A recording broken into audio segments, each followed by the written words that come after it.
Oke, kita ketemu lagi di tutorial asal ISO.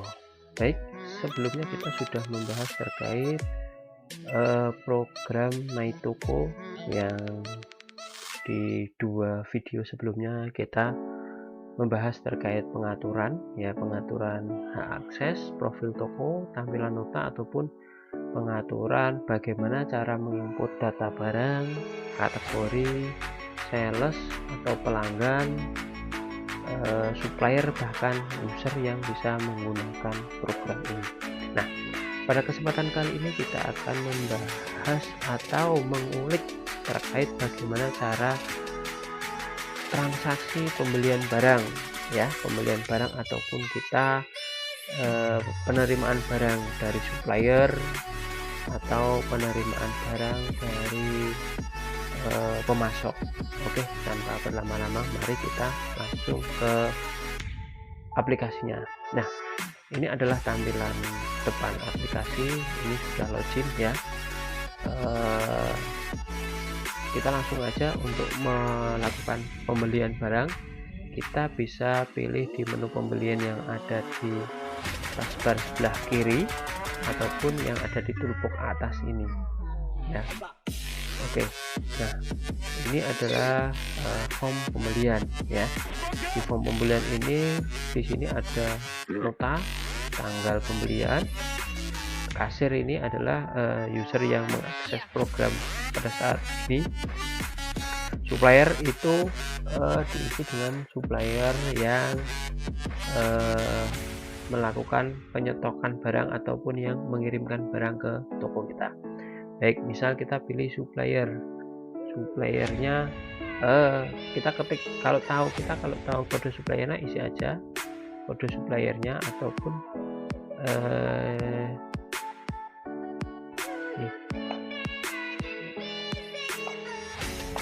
di sini otomatis kursor pertamanya akan ke default di supplier ini, kita ketik. Nah, nanti akan muncul tampilan supplier yang ada di program kita yang sudah kita jelaskan sebelumnya ya. Nah, barangnya apa yang kita mau beli tadi ya. Harga ini adalah harga sesuai dengan harga barang yang kita input di master barang tadi.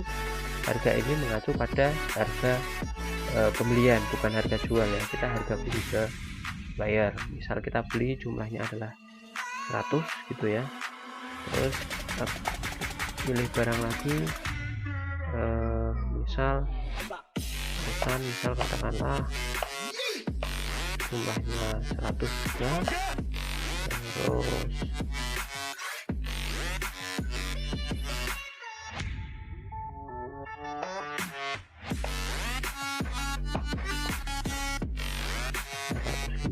nah, misal kita beli 3 item ini, tergantung kita belinya itemnya apa ya, nanti di input sesuai dengan kebutuhan.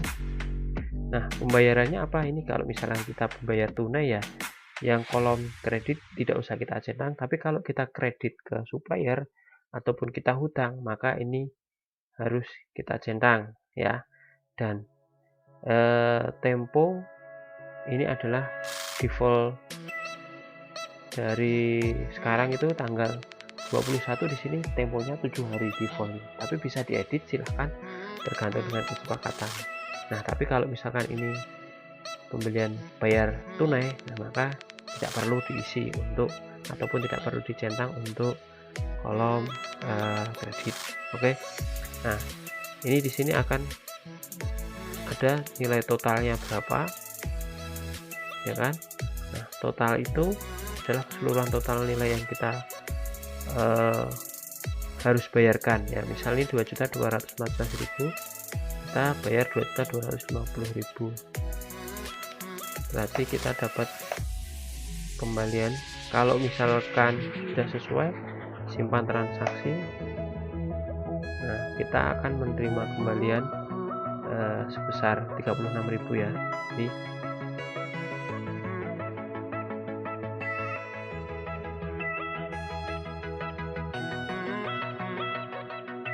oke, itu adalah transaksi pembelian ya. Nah, setelah selesai maka kita bisa keluar dari form pembelian tadi. Nah, untuk memastikan bahwa pembelian barang tadi itu sudah masuk untuk melakukan pengecekan atau cross check, nah kita bisa cek nih di menu laporan. Nah, menu laporan pembelian per nota ya. Nah, ini akan otomatis muncul nih laporan pembelian yang tadi kita lakukan input di program ini ya. Nilai totalnya adalah 2.214.100 pembeliannya tunai. Nah, data ini bisa kita cetak juga nih ke dalam Excel, tinggal dipilih di form Excel ini. Nanti secara otomatis program akan melakukan import data ini ke Excel. Nah, seperti ini tampilannya ya, sungguh praktis dan mudah sekali. Oke. Nah, di sini kalau misalkan ini jumlah pembeliannya banyak, katakanlah mau ngecek pembeliannya apa aja, misalnya saya coba sampling. Nah, oh ini karena ini baru beberapa, jadi nanti di sini akan muncul semua pembelian yang sudah dilakukan per nomor nota ya. Nomor nota itu bisa di reprint lagi. Nah, ini tampilan reprintnya ya. Nah, terus kalau mau dicetak lagi, cetak ini bisa dicetak. Jadi jangan khawatir misalkan nota asalkan secara program sudah dilakukan input tetapi notanya hilang gitu, nah itu bisa dicetak lagi ya, tampilannya di sini. Nah, terus misal nih kita ada kesepakatan sama supplier, supplier tersebut boleh barang yang kita beli itu kita lakukan retur. Nah, bagaimana caranya kita melakukan retur ya? Nah, untuk melakukan retur sebenarnya ada menunya di sini nih, retur pembelian ya. Nah, formnya udah ada. Nah, untuk melakukan retur pembelian itu bisa dicari, misalnya kita mau retur pembelian dari supplier apa gitu, misalnya supplier Sempurna itu ya kan, admin nih, terus kodenya barangnya apa yang mau diretur tadi. Nah, kalau sebelumnya kita keluar dulu ya untuk mengecek barang yang kita beli tadi. Nah, kan ini nih, tadi kita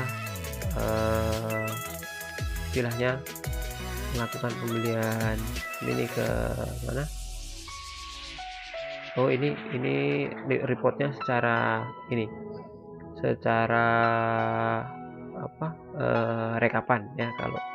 Kalau detailannya harus dicetak seperti ini ya.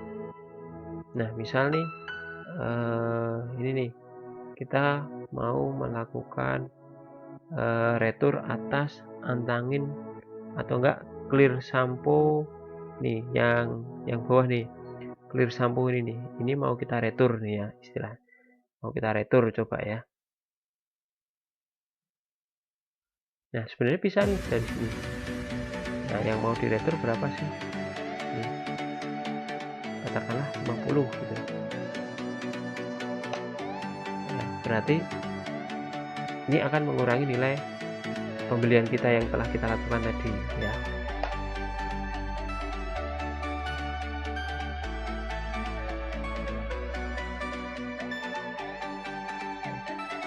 Nanti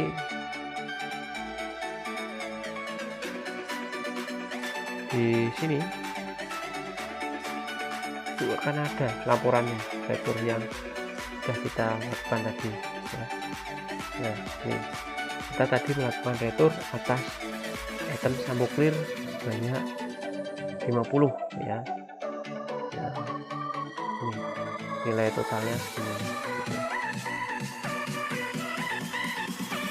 Ini untuk ada di sini juga bisa kita cari ini per supplier. Kalau misalkan di sini ada banyak itu kan, nah berjalannya waktu kan otomatis akan banyak nih data-data. Nah, itu kita juga bisa cari nih di sini.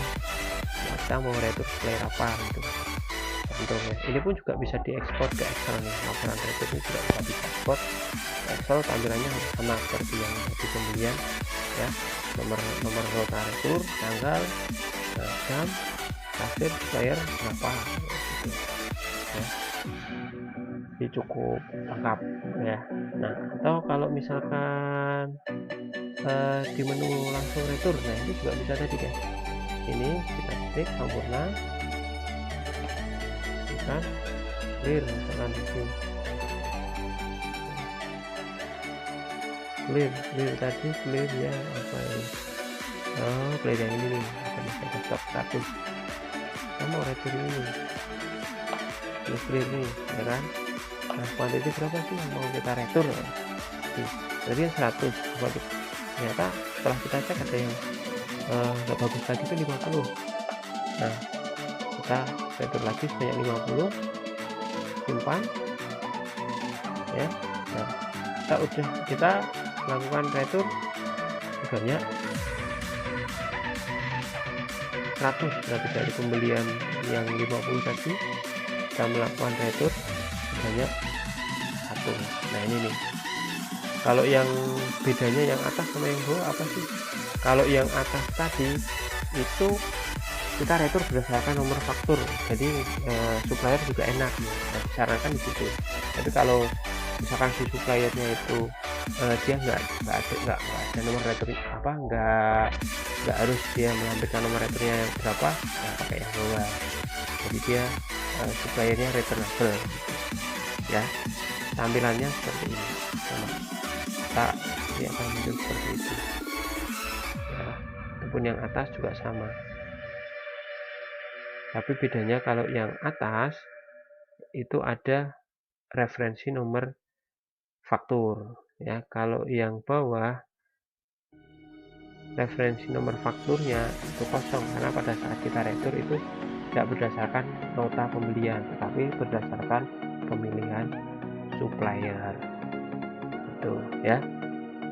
Nah, itu untuk pembelian. Nah, kalau kita istilahnya mau ambil barang nih, atau mau 7 hari ke depan itu nanti kita mau ngambil barang apa sih gitu. Kita mau butuh barang apa sih ya kan.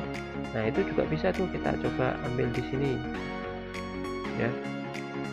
Misal nih, dari sekarang 7 hari dari sekarang ya, berdasarkan penjualan. Ini kalau ini udah ada penjualan, nanti akan berdasarkan penjualan di sini akan ada muncul stoknya, karena ini kita tidak ada stoknya ya. Jadi kita di sininya juga barangnya masih kosong ya, rencana pembelian barangnya kosong. Nanti mungkin bisa kita tampilkan lagi nanti ke depannya di sub menu yang penjualan ya. Nah, sementara itu video pertemuan kita kali ini, nah jangan lupa untuk mengaktifkan tombol subscribe dan juga tombol lonceng supaya jika ada video-video baru teman-teman bisa dapat notifikasinya ya. Terus support dan pantengin channel Asal ISO. Sekian, terima kasih.